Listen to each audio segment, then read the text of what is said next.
Chilli powder అన్ని రకాల వంటలకు పచ్చళ్లకు సరైన chilli powder. No colour no chemicals.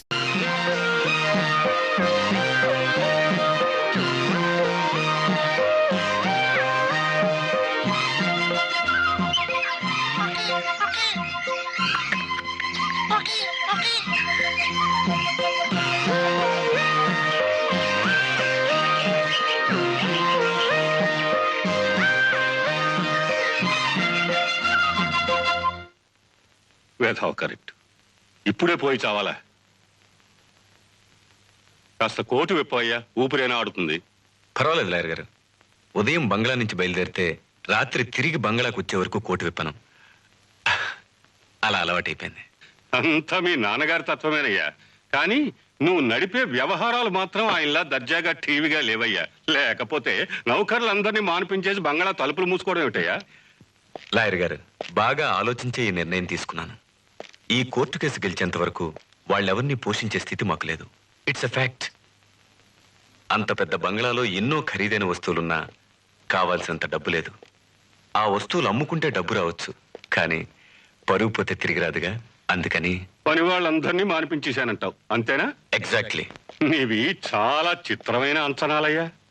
సర్లే, ఈ కేసు గెలుస్తావు, వాళ్ళందరినీ తిరిగి రప్పిస్తావు, నీ చెల్లెలు పెళ్లి జరిపిస్తావు. ఆ ఆశ నన్ను నడిపిస్తుంది లాయర్ గారు. మా నాన్నగారి కోరిక ప్రకారం మా వంశ ప్రతిష్ట నిలబడితే జీవితంలో నేను వేరే సాధించాల్సిందంటూ ఏం లేదు. నీ నమ్మకం నిన్ను మోసం చేయదులేవయ్యా. ఆ రోజు ముత్యాలరావు అప్పులు పాలై అతని ఆస్తి జప్తు చేస్తూ ఉంటే అతనికి సాయం చేద్దామని మీ నాన్నగారు అడ్డుపడి ఆ భూమి కొన్నారు. ఇవాళ ముత్యాలరావు కొడుకులు శుభ్రంగా ఆ డబ్బుతో అప్పులన్నీ తీర్చుకున్నారు. ఓ రైసు మిల్లు కొనుక్కొని బాగుపడి ఇవాళ అమ్మకం చెల్లదు, ఆ భూమి మాది అని చెప్పి దావా వేస్తారా? ఎంత అన్యాయమయ్యా. పర్వాలేదులే, ఈ వివరాలతో పాటు ఆ జప్తుకి సంబంధించిన కోర్టు అటాచ్మెంట్ ఆర్డర్ కూడా మనం కోర్టులో దాఖలు చేస్తే ఈ కేసు తప్పకుండా మనమే గెలుస్తాం. ఎక్కడో ఉంటుందయ్యా బంగ్లాలో. రేపు వచ్చినప్పుడు తీసుకురా. ష్యూర్. అన్నట్టు మా చెల్లెలు కోకిలికి రామవరం రాజా గారి సంబంధం ఖాయం చేస్తున్నాను. రామవరం సంబంధం? చందర్, నేను ఇలా అంటున్నాను మరోలా అనుకోకు గాని పరమ ఛాందసులయ్యా వాళ్ళు. ఈ రోజుల్లో కూడా ఇంకా ఘోషాలు పరదాలు ఏమిటాయి? స్త్రీని 4 గోడల మధ్య బంధించి ఆ చీకట్లోనే మగ్గి చావమనడం ఘోరమయ్యా. ఆ రేగులపాడు సంబంధం మంచిదనుకుంటా. ఆలోచించు. మాకు సరిపోయేది రామవరం వారితోనే. పరదాలు ఘోషాలు మా రాజవంశపు సాంప్రదాయాలు. మా వంశంలో పుట్టిన స్త్రీ అవి పాటించి తీరాలి. సాంప్రదాయమే అంటున్నావు గాని ఆ చీకటి గోడల మధ్య మీ స్త్రీలు పడే హింస గమనించావా?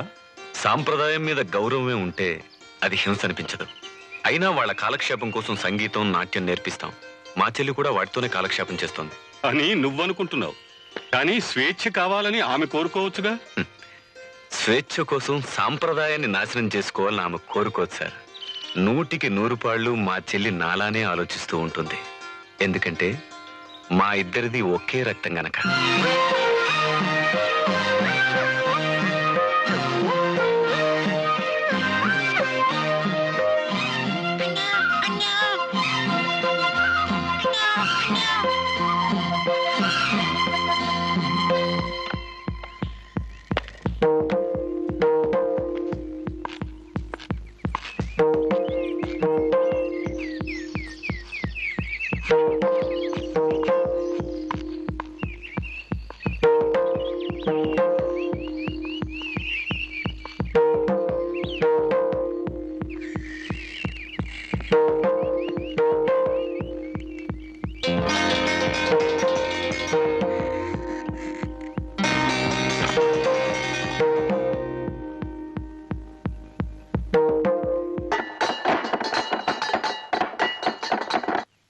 మిస్ అయిందే?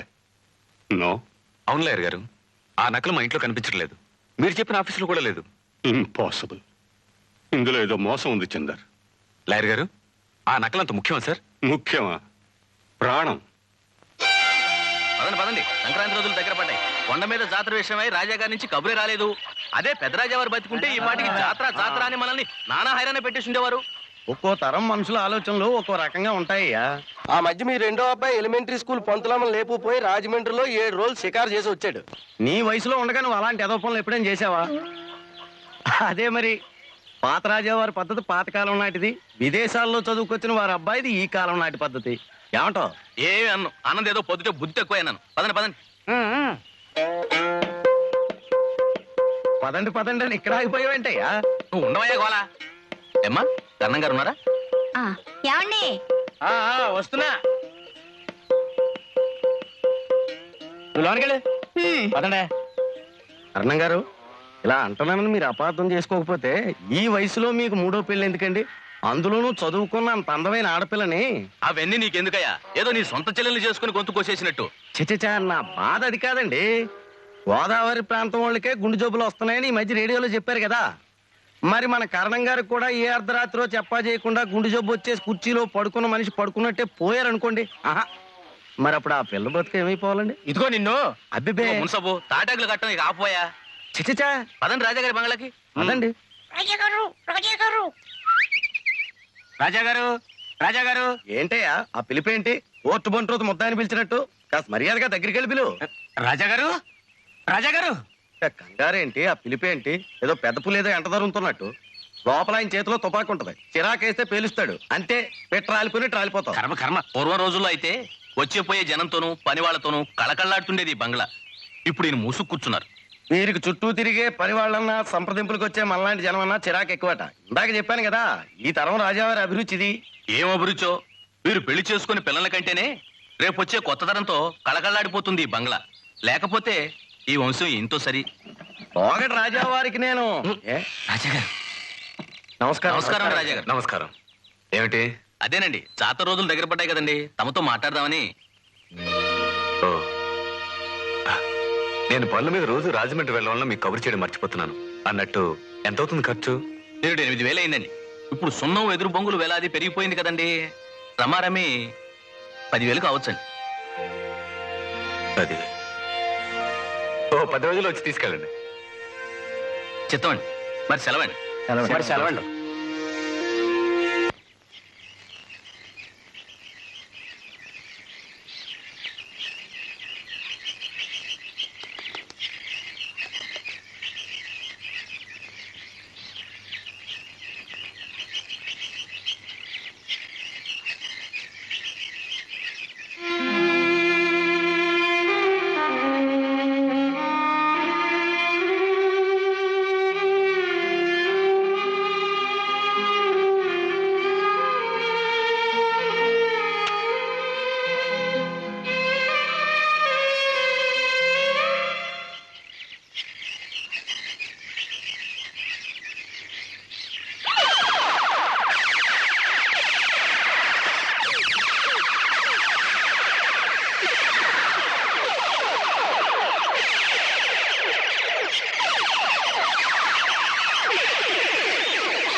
మనకి మిగిలింది పరువు ఒక్కటే చెందారు.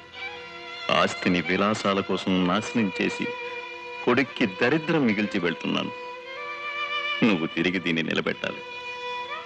నీ ఆఖరి క్షణం వరకు మన పరువు కాపాడు చెందారు. కాపాడుతావు కదా?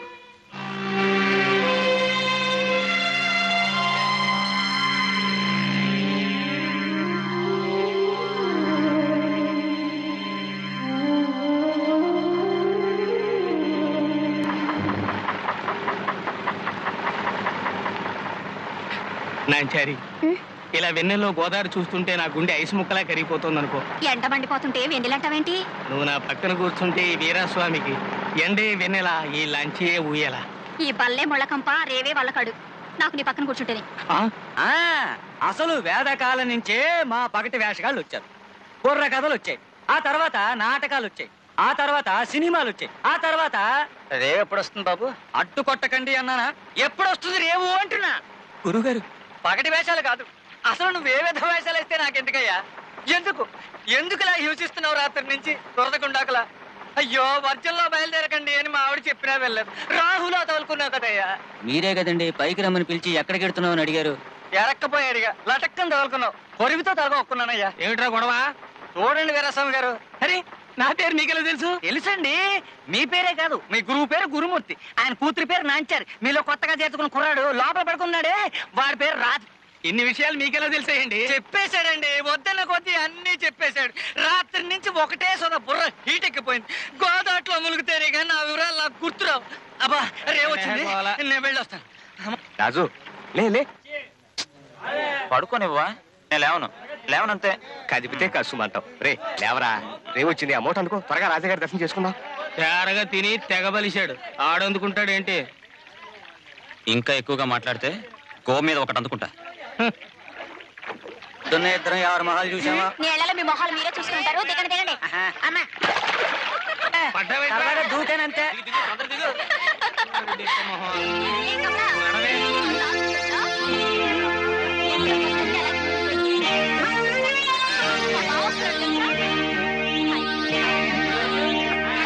ఎండ మండిపోతుంటే ఎవరహే వెళ్ళు?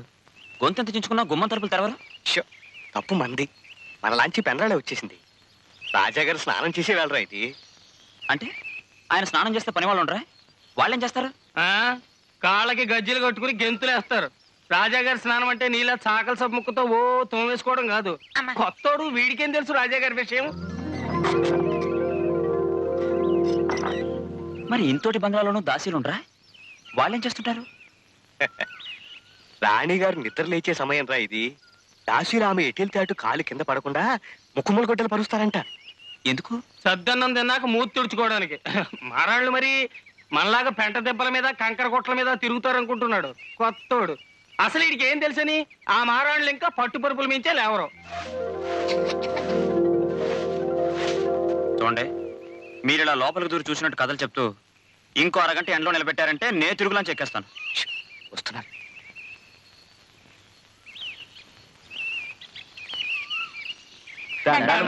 నమస్కారం. దండం పెట్టరా.